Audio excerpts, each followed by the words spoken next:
Hello, hello. Boom. Back once again with With the another Renegade show. Masters. The Renegade Masters. Indeed, actually not very Renegade-like at all. No. We're kind of, yeah. Anyway, so I don't even remember what the fuck we talked about last time. Oh, hey, did I tell you I updated the description for our YouTube page? It now says might contain swearing. Good. I would Yeah. say most assuredly will contain some swearing, whether intentional or not. You know, I think that could be our hook because some of these other guys are just too nice, little too Disney Channel proper. But we can fucking get down, you know. Yeah, we just got to stay off of Fiverr. I hear that doesn't Yeah, work out well for anyone. we are going to. Well, I don't know. We may try it. Think. Do we need like a YouTube Jesus intro? I think that might be warranted. Yeah. Yeah. Okay. Other fun, useless little development. Okay. I've retired Bath Supreme as a screen name. No. Bye bye. She gone. And I have, however, I was just gonna do normal Dan Kushner. The whole idea there was to think about, I'm in all these forums. I talk to lots of the musicians. I am who I am, and that way I can just make it all count towards the same thing.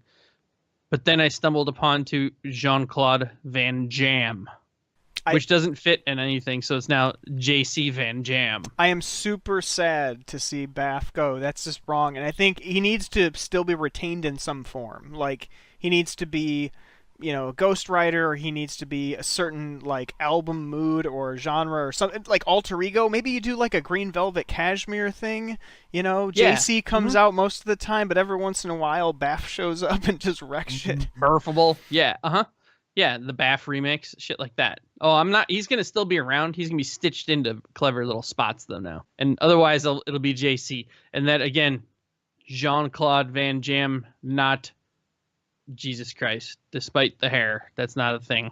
I just realized that was maybe a thing for some people. Yeah, fuck it. We'll figure out what we can do on Fiverr with that one. Anyway, so that's it for useless news. May occasionally include swearing. Just throwing that out there. It may occasionally include swearing, yes. So what's going on with you? Lots of DJ-808? Lots of repairs lately.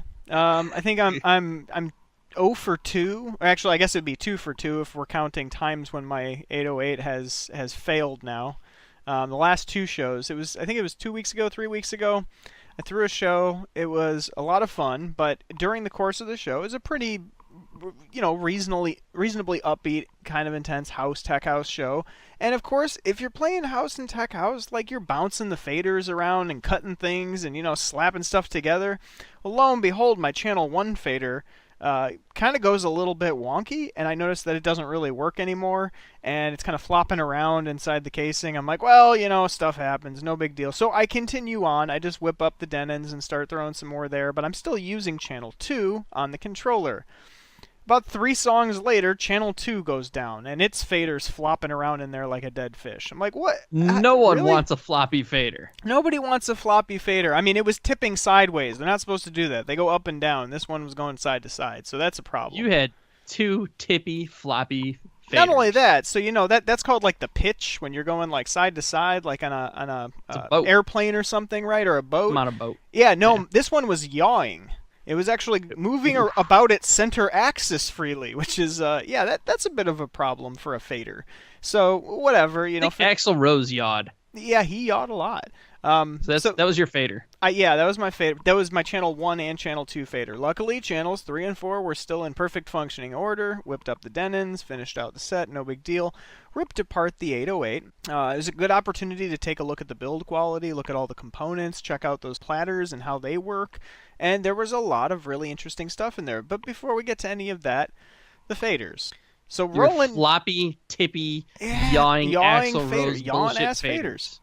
So first, I have to say, like, Roland put together a controller that looks more like a quality club mixer. Like, there's high quality components in there. There were at least 3 MCUs that I found, which are like ARM processors, and then a whole bunch of just high quality audio components. The entire audio and power distribution board was very well made. Great components on there, good selection, good placement, even like the spacing and everything. Like, they had a good concept for isolating noise and making sure that it was a very, internally quiet unit. So kudos to them on that. Serviceability, I'd probably give it like a 9. Like, everything was pretty accessible. They used a couple of the, kind of annoying ribbon cables, but for the most part, everything was, terminals and wires and very well made. The PCBs were all custom. It was nice. So I finally pull off the actual mixer section and take a look at the faders. By the way, the crossfader, remarkably nice. I mean, it's no InnoFader or anything, but it was very nice. But Crossfader was different than the yawy, pitchy Axl Rose bullshit faders. Yeah, the crossfader, interestingly enough, is designed to be replaced even from the front of the unit. Everything else within it had to be, you have to remove the entire rear shell of the unit, which is like 22 screws or something. And then inside there, you have to remove the power and power distribution and sound board, like the I/O board where you've got, your MIDI and your audio and everything else. That's got to come out, and then you can go ahead and remove the mixer board, which does not include the crossfader. Crossfader is a separate unit. So I pull that guy out of there, and looking at the glorious metal pots, it's got a steel reinforcement plate over the mixer section. Yeah, really beefy, really well made. It feels like, opening up a DJM 900 or something. Like, it's nice. And the faders look like something that they bought for about 40 cents for a pack of 20 on eBay. I believe they were called Delta BK1s or BK10s. That's where they ran out of budget. Yeah. That was the place. I won't fault them for using kind of subpar faders, right? It's fine. They're up faders, no big deal. I'm a techno DJ. I'm weird. They were targeting, hip-hop producers and that sort of thing. So, of course, those people are going to be using the crossfader most of the time. This should be good enough. Except, no. It's not just a case of them being low-quality faders, because they are. It's the mounting method. So, on the PCB, which is the mixer section, they have 3 holes for each fader. 2 on the top of the fader, and 1 at the bottom of the fader, which are the common terminals used for, that style of potentiometer. A slide potentiometer, aka a fader. But what was holding it down onto the board or onto the faceplate or anything so that a human can interact with it in a vigorous way? Nothing. Just the terminals. The 3 little, half a millimeter thick wires that go into the actual mixer. That's it. Now the faders themselves. You're jamming on it. Yeah, you're hitting the wires. Well, not only that, but if you slam the fader up, the bottom of the fader only has 1 leg sticking in, and those are the ones that broke on all of them. And it broke actually where the imagine that this is a little like this is the wire part that goes into the mixer board like this. It just snapped right here, like gone. So the terminal's still up here. This little post is just sticking up out of the board like this, and the fader's just kind of, I don't know, over here somewhere. So it would have gone on if it had to. This is a design flaw. Yeah, it's a design flaw. Like they didn't reinforce it. If you look in any, I can't say I've opened up all mixers, and a lot of mixers use different styles. Like some use kind of a maglev design, some use the PCV faders that are they use kind of plastic components with steel rails. These were just a kind of a stock greenboard PCB with a little bit of ferrous etching on it. Little ferrous plating over the top for contact, and then the actual slide mechanism was nice. It had a steel housing and had steel rails that were polished and greased, and had a nice little copper brush on them. But the actual fader itself it's just a surface mount fader, and on top of that, normally if you have a fader like that, you're going to make sure that it's mounted all the way down onto the PCB so that there's no flex room. Like those little posts can't go like every time you're sliding the fader up and down vigorously. It's going to be locked down with that metal touching the PCB and just, solid. Well, that's not how it is. The mixer the mixer board sits at a height with the faceplate sitting at a certain height, so they really had to have those things stick up quite a little bit, like on stilts. So it's a matter of time. That's all it is. Which means that on every single one of the DJ-808s out there, I don't care if you play hip hop and use the crossfader. It's a matter of time until your upfaders die. That is a full-blown design flaw on an otherwise sturdily built instrument. Yeah, now the fix for it, using the stock faders, if you wanted to retrofit your kit, would be to open it up and apply some heat to kind of loosen up the solder and push those things down as far as they will go, so that the metal is basically touching the board. The metal housing for the fader is touching the board. If you do that, you will be able to extend the life pretty dramatically. But the post that's sticking up, that your fader cap is going to sit on top of, that you slide up and down, is going to have very little to grab onto. So you're going to be way lower. You're going to be losing those caps all the time. Losing that cap. Mm-hmm. Yeah. So, fair enough. I fixed it. I figured maybe, give them the benefit of the doubt, maybe it was just a bad joint on that, or it was weakened metal from the factory, and maybe I'm not smarter than Roland. I'm willing to accept that. So I don't know. I went ahead. To me, that seems like they're like, we got to get costs down. Where can we cut corners on this? Because it's already coming in at such a high price tag. I mean, that's to me what that is. They could have used. Sounds like corporate decision making. They could have used plastic post pots. I'm sure that would have cut down cost dramatically. Some of their wire still go. Some of their wire looms. I mean, these were, they were using like angel hair looms, like the things you see on a Technics tone arm, like very high quality. But why for something like the platter? Like, there were just certain things in there that they spent money on. I'm glad they didn't. You know what? Charge an extra $100 if you have to. Just don't put junk in one of the most used parts of that device.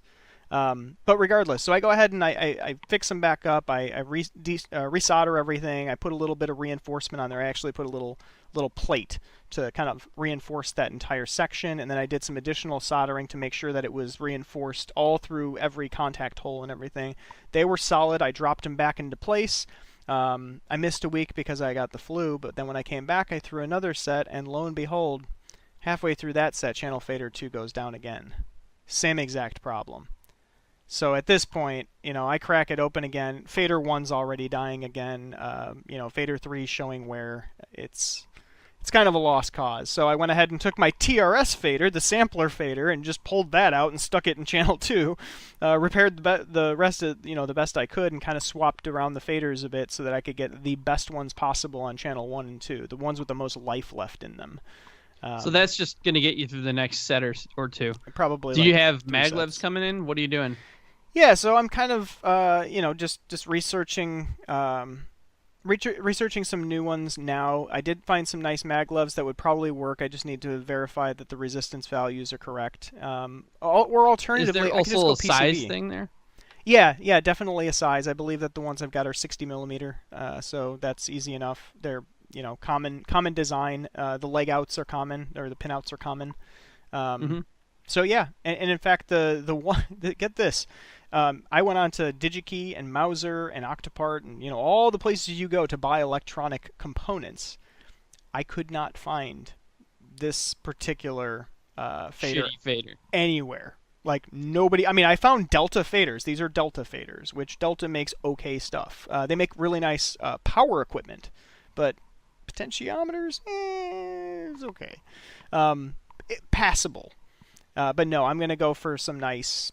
passable if you don't mount it like an asshole. Yeah, I'm going to go and get some proper faders that, have a good deck height, and reinforce them probably with some dense neoprene or something, just to make sure that I'm taking all of that stress off of those legs and making sure that they're really stuck on there. And depending, I might trace out the board a little bit and see if I've got some open areas on the mixer board and just drill some holes through there for some additional support, which I believe that we can. There's not a whole lot going on down there.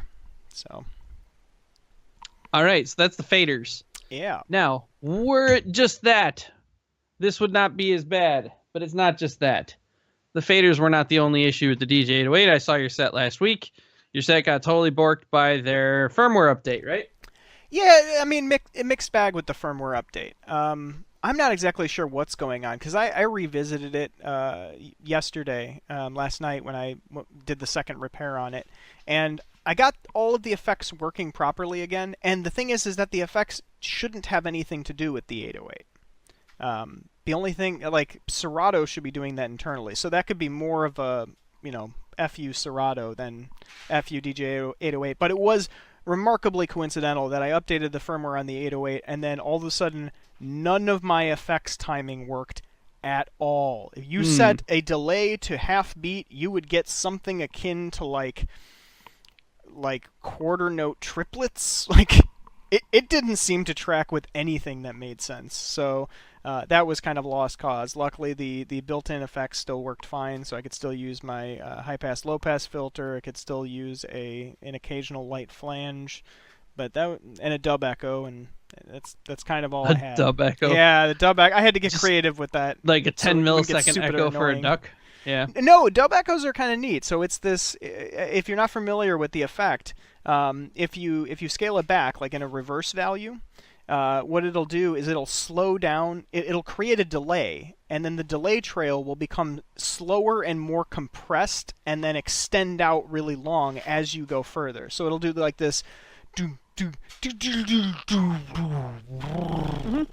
And if you go faster, it does the same thing in reverse. It first expands and then compresses it super tight and goes faster. Gotcha. Yeah, the way I do that is in Replica XT, I just assign an LFO to the delay time, and then the LFO goes long and then brings it back in based on whatever waveform that's selected to go to. Yeah, this is just a combination effect. One knob, positive and negative values, and with increasing intensity. It's a good addition. It's not something that you can use all the time. Maybe small handful of times in a set in the appropriate setting. But now, when someone says dub echo to me, my mind goes to Roland Space Echo and the old Jamaican DJs and playing literal dub. And what they would do is they would only have one turntable, and they would have a sound system on one side, a sound system on the other side, and they would battle different sound systems. It was a really unique thing. Anyway, they didn't mix. What they would do is they would hit it, and when it was time to get to the next track, they would slam it through, let the Roland Space Echo it out, flip the next record on, and have it going before that Space Echo timed out. And that became like a specific style. And the Roland Space Echo is now considered for Jamaican music for dub a classic vintage piece of gear. It was just a basic spring reverb with a delay, but people love it if they like that kind of music. They're also very finicky, and I actually know a guy who has one, but I don't think I've ever heard him use it. He just kind of keeps it on the shelf because he likes having it, but he can get a little bit more done than VSTs. That's my dub echo story. Very true. Yeah, speaking of VSTs, really quick, because we do a lot of streaming, and one of our tools of the trade for streaming, as I'm sure most people, OBS. I might have just been out of the loop, but, I was talking to a couple of people today in chat channel, and they're all like, yeah, we've been on 21 forever, but OBS version 21.0.1 has VST support. What?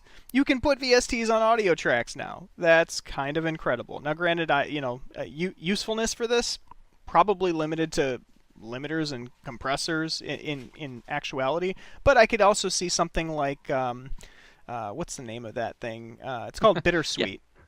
I'm gonna put a flange on my entire damn stream. Yo dog. Yo dog. Heard you like streams. Yeah, I don't know. I'm gonna put Flat Blaster on mine. I love it. I think Flat Blaster sounds great. It's what I've been using lately for mastering. It's a reactor ensemble, and I'm just gonna throw it into OBS now. But that said, I need to test it out because my Roland mixer, the MX1, actually comes with 10 different mastering presets. So that hasn't been a problem for me. I've been able to turn it up, get compression and EQing designed for mastering. Now, it does come in a preset sort of flavor, so I may just turn that off and just use VSTs if I can get a better result. But I've been really pleased with the sound coming out of that. So I'm not sure that I'm going to mess with this formula too much. Yeah, I'm trying to think of creative things to do with it, but I'm just glad it's there. It's something people have been asking for a long time, but I'm actually curious to see what other people in the streaming community actually do with it, because they have been requesting it for so long. It's like, all right, guys, you got your wish. What now? Yeah, here you go. Enjoy this thing that you've asked for. Yeah, it is limited to VST. It's for compressors and VSTs and limiters. It is limited to VST 2.x only, but still, anybody who's got a decent collection or who does anything on a modern DAW, you're going to have quite a few that at your disposal. I'm not sure. We're live though. I very much love my wife. I think I need to get like a on-air neon thing. Yeah, just hang it outside the door. Yeah. Wrapping up the 808 thing. Yeah, so the firmware update, a lot of people in the community got really confused about the firmware update process. It is very exacting, like you have to do certain things in a certain order, but it's not hard. So kudos to Roland on making that pretty damn simple. Firmware update process is one of the coolest things I've ever seen on a controller or any piece of electronics. Holy crap, I wish I had a camera ready. I'm kicking myself for not having a camera ready, and I'm seriously considering seeing if I can just in place upgrade or side grade to the same version just so I can see it rewrite the firmware.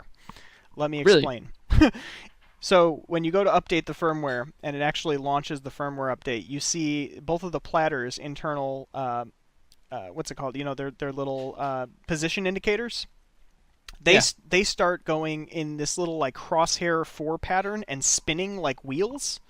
And then up top, you can see the step sequencer, the 16 steps of the step sequencer act as a progress bar. And meanwhile, all the rest of the lights on the controller are like doing this weird breathing, like pulsing thing. It was amazing. You're just like, what? Why doesn't it do this regularly? This is awesome. They saved a little trick just for updating the firmware. Yeah, and you could see exactly how, the progress of the firmware update. And when it was complete, the entire board would flash. It was like, done. Bing. So, yeah, they added a couple cool new things. You can finally nudge the 808 timing. Yay. And actually, you do it with a knob, which is kind of cool. And how's the pitch? Pitch is fine. Yeah, let's talk about that. They made it like 200% better than it was. It's still not right, but it's way better. It is serviceable. So before you used to make jumps of like, if you were lucky, 0.08, but if you were unlucky, like 0.18. Like, this is massive, gnarly range where you could actually hear audible, like, as you're moving it. It was just horrible. It was unusable. I mean, it was basically a giant sign being like, so you like sync, huh? And they're like, no one's using this. Yeah. Everyone's hitting sync. Yeah, we talked about that in a previous show. But so now it's nice. It's like a 0.04 to 0.08 tops. And they seem to have built in some kind of little fudge algorithm. Because if you are trying to match to another track and you kind of like miss it twice where it's kind of still jumping around a little too far for your liking, like you're like 0.07 off and you're like, that's a little much. This is going to drift in like, 13 beats or something. You just kind of give it a little tiny, and you'll watch the numbers in Serato kind of go like, and then snap to exactly what the other track is. Like, all right, fair enough, whatever. I don't care. Okay, you're trying to help, Serato. Yeah, I understand. Yeah, and I'm pretty sure that's the Roland doing it, because Serato seems genuinely confused about what's going on. That's my where you just kind of see the numbers bug out for a minute, and then it lands on exactly the number you wanted. So Serato's not even prepared for what the Roland is sending it, huh? No, Serato cannot handle Roland of this magnitude. So Roland continues to be both an incredible as well as confounding company. Yeah, they added a bunch of new features. They added not a bunch of new features, some new features. They added some new things with the step sequencer. I'm still playing around with it. It's of, somewhat dubious value. The nudge was really the killer feature. Like, the fact that you could only set your TRS drum machine in increments of, 1/10 of a BPM, while Serato could do literally just any, down to 100th, meant that you were always going to have sync issues. Like, it was just going to happen. Even if you press sync, like, there's still going to be drift because you can never actually hit the same numbers, ever. And now you can. Now you can just, nudge it. And the nudge works using, I believe it's the, what is that? Is it the accent knob? No, it's one of the knobs. And you switch to the mode, you hold like a shift and you turn the knob, and when you turn it forward, it'll kind of start, sliding the entire thing forward a little bit, and then if you turn it backwards, it'll slide the whole thing backwards a little bit. So yeah, cool. Now you can actually ride pitch with your TRS. Cool. Yep. And that's yeah. that. Bobby D said that the lower level Roland controller has more functionality on the drum machine, and that drives him nuts. Yeah. So here's the thing: the 505 supports up to 8 voices on the drum machine.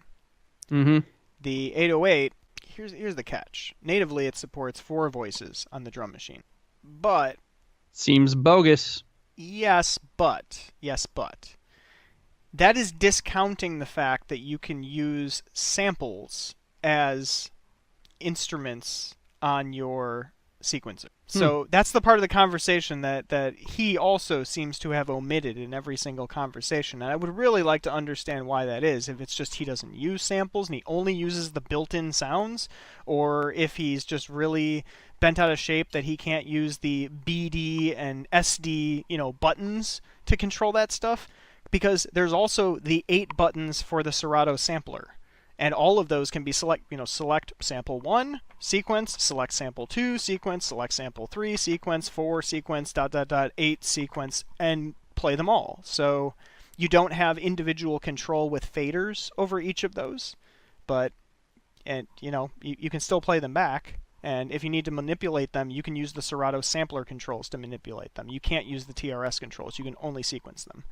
Well, either he doesn't know about that or he wants to use the classic drum machines. And I think it's probably the latter. He doesn't usually emit things, and he's working on this big mega rig that also includes, either machine or Ableton, and there's going to be sampling that comes just inherently with that. So I don't think he needs any more sampling.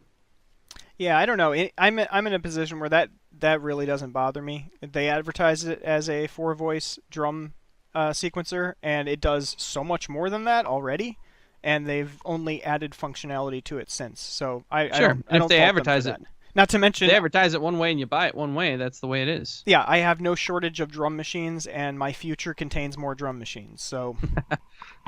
Yeah, your future contains a lot more drum machines. Yeah. We'll get to that probably. Well, let's get to that on the next show though, because that's going to be its own show. Yep. I got a new piece of gear. Oh snap! Yeah, buddy. Oh yeah. So the camera you see me on right now is the C270 from Logitech. It's a 720p camera. It's aight. It doesn't do low light for shit. It does. It has a very tight frame. Like right here is about as wide as it could possibly get, and it's not very wide. It doesn't do motion very well. It doesn't, do high res. The camera is serviceable, but not great. This is a unique beast. So I tested this out today, and the first thing I want to tell you about is these bad boys. So this is the Zoom Q4n. It's not very big. It comes with 2 stereo mics. These are pencil condensers. 48 volts, phantom power. They suck up battery like nobody's business. They have configurable patterns. Right now, that's XY. It gives you a stronger center channel. Now it's on AB. Okay, so earlier today, I was testing it out. I just got this, and I'm trying to see what resolutions I want to do certain things on. Do I want to do gear one way? Do I want to do gear reviews another way? Jams? What resolutions, what preset patterns? While I was doing that, during one of them, the dogs started barking. So the microphones caught that. Later, when I'm actually auditioning them, the dogs started barking. I swear to God, it like freaked me out. I thought they were actually barking because I was in headphones, and because I had them AB, it very closely mimicked ear positions, and it was mental. It was excellent. I can't wait to do sampling with it, because that's half the fun with this. Is since it has that, it's just like a QH1, so you could do field sampling with it very easily. Yeah, it also streams as a mic, as a webcam with a much larger pattern. I did it yesterday. It's not a complex thing. It's just a really nice camera built for audio. It also has line in. Yeah. It is line in, Oh yeah. HDMI out for monitoring if you wanted to do it that way on a bigger screen, and then headphone out. So this bad boy is going to get used in lots of things. And what's the internal recording resolution and streaming resolution? Yeah, so it can do audio up to 2496, and it can do video up to 3K 30 frames per second. It also has a 720 60 frames per second. I didn't really like the way the 720 worked, but it did make moving faster a little bit better. It added a sharpness to that.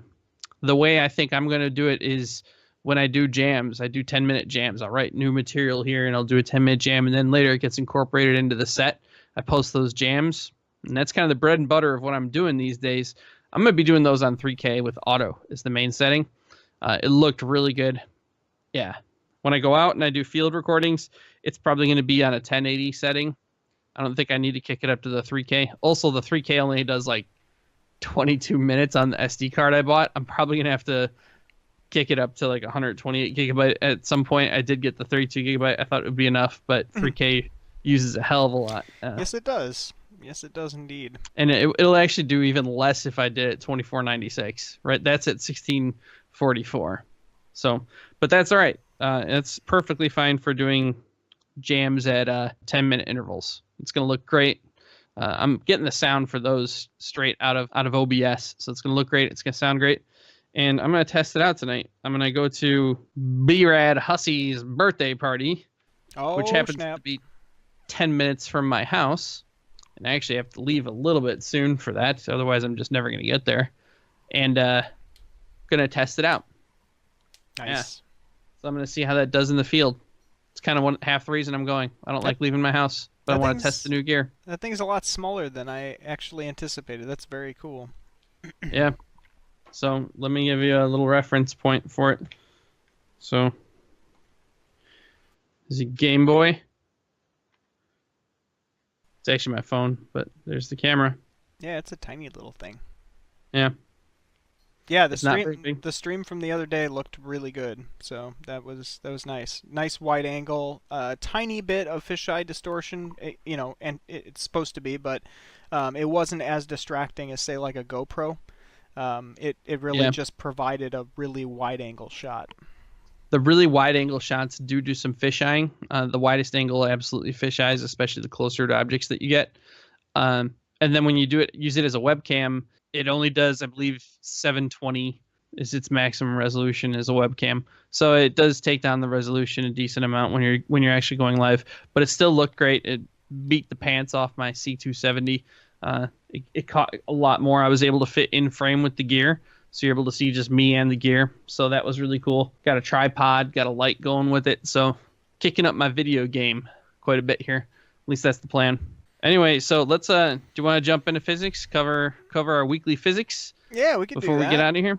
Yeah, let's do 5 minutes of physics. What are we doing today? So there was something the other day which was really important, and hopefully I'll remember it before we finish this, but I feel like it had something to do with a car. No, that one we'll talk about anyway, because it's just amazing. Like, good job, humans. Good job, Elon. Woo! Yeah.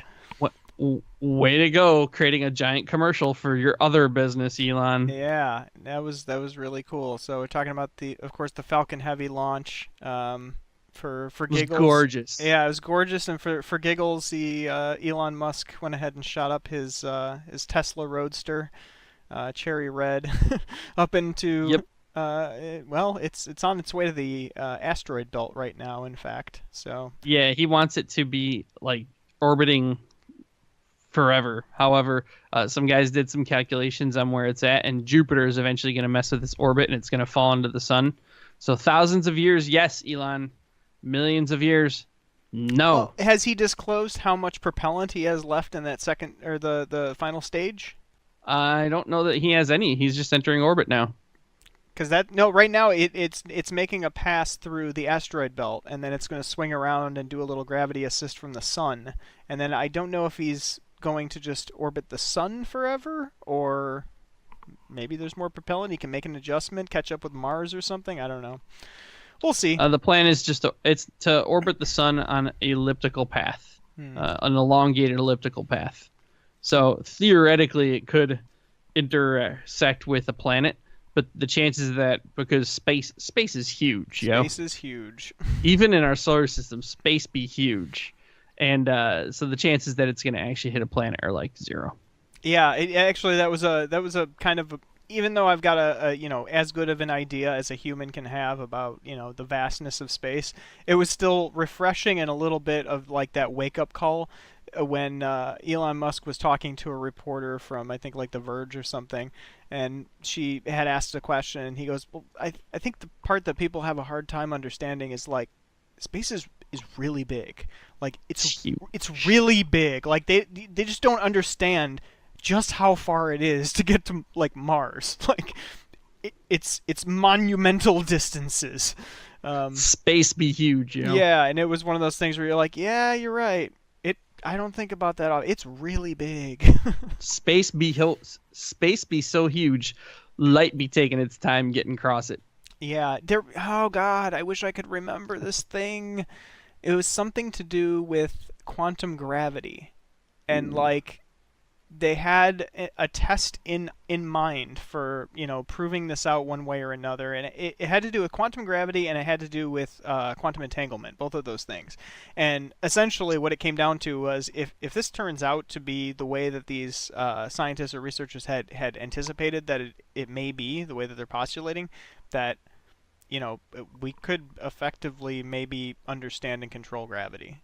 That's like, oh, okay. That will change things substantially. But one other they're gonna be wrong. Yeah, they're probably. Gonna be wrong. Probably. But one other thing that's definitely control gravity. One other thing that's actually worth mentioning is the that Chinese is it a university that had sent a data transmission using entangled particles or entangled photons. Send a data transmission from I believe it was like Australia to Austria.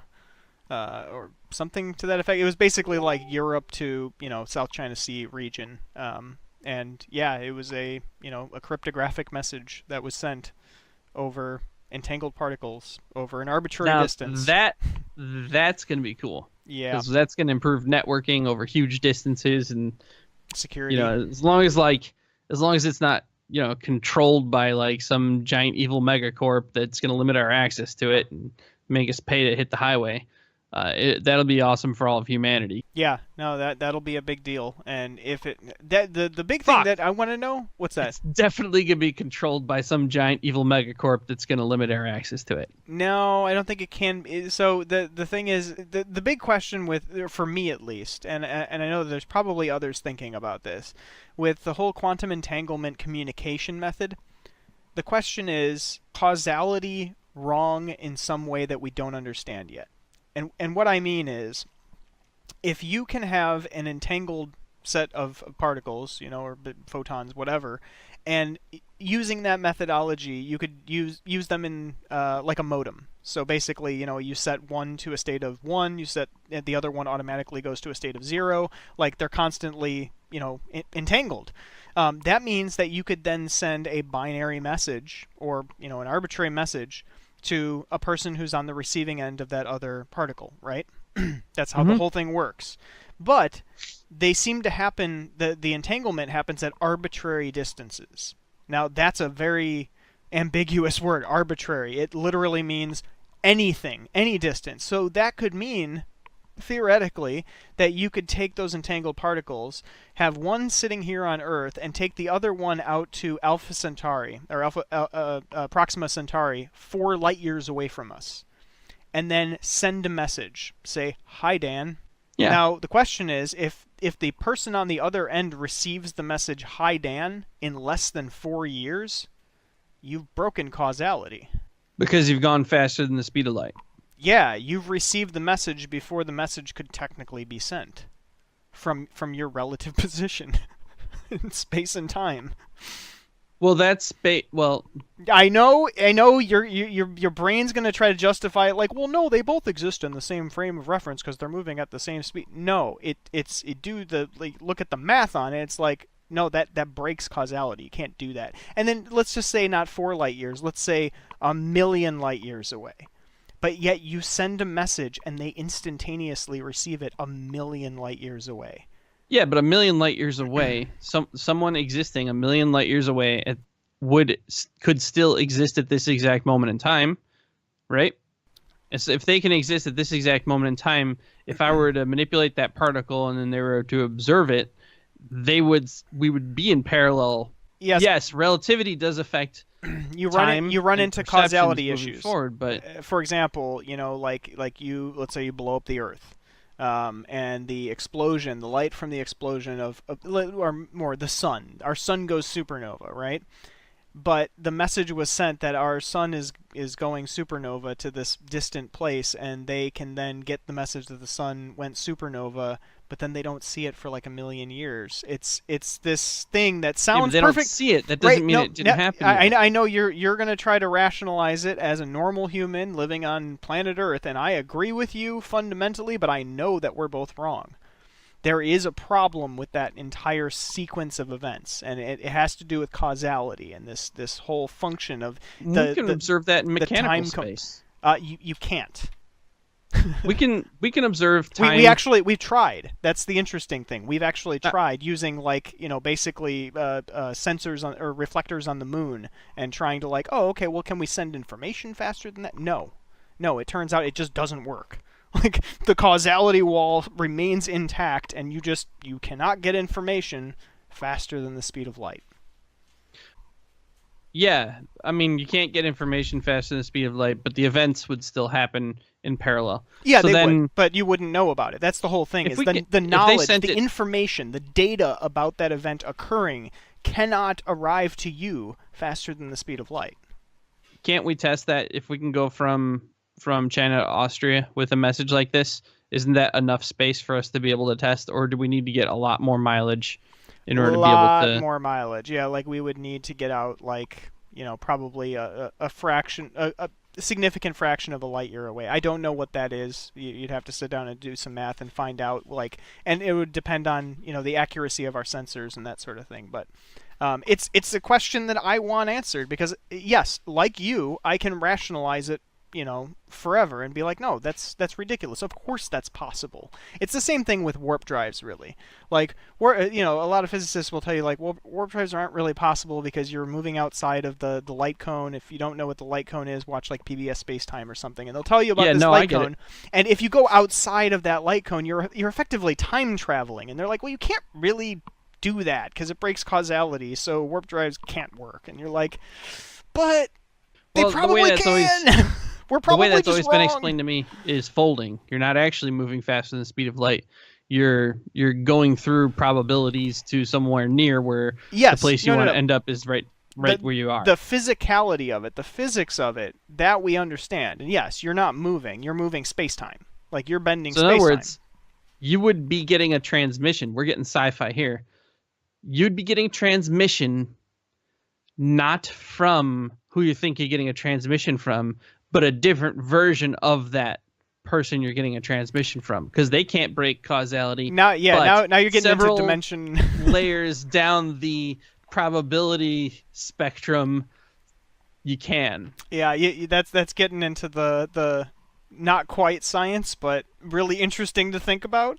But yeah, I mean, I actually recommend if any of this is interesting to you, anyone watching, go check out PBS Space-Time. They cover a lot of this stuff, and it's really well explained, and it'll still break your head. If you're a rational thinking human, you're going to look at it and go, no, you have to be wrong. And this physicist will stand on the screen and say, nope, you're wrong. And you're like, well, damn you, physicist. No, I'm fully okay with being wrong. Yep. Anyway, I think with that, let's sign off for the night. I got to go to China Bar and film B-Rad, do some train wrecking, or whatever it is he does. Oh, yeah. Love you, B-Rad. All right. Cool. Let's work on getting Bobby D on the show sometime soon, because I'd love to hear his thoughts, both on the Denon Prime gear, which was his latest victim, and the 4-voice versus 8-voice, 808 versus 505 discussion. Yeah, let's try to do it maybe tomorrow night.